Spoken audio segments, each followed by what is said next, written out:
hinahamon ka namin, Pangulong Bongbong Marcos, kung gusto mong magkaroon ng magandang legasiya, ang pangalan mo, ipakulong mo lahat ng magnanakaw.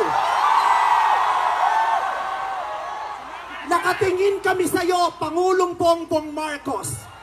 At inaasahan ka namin, hindi dahil sa idol ka namin, kundi dahil sinaswelduhan ka namin at inaasahan namin na tutuparin mo ang inuutos namin mga employer mo.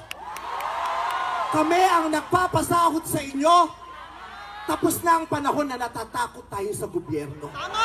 Takutin natin ang gobyerno dahil ang kapangyarihan nasa sa atin, wala sa kanila.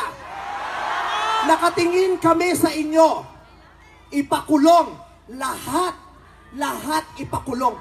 Pawiin ang mga ari-arian.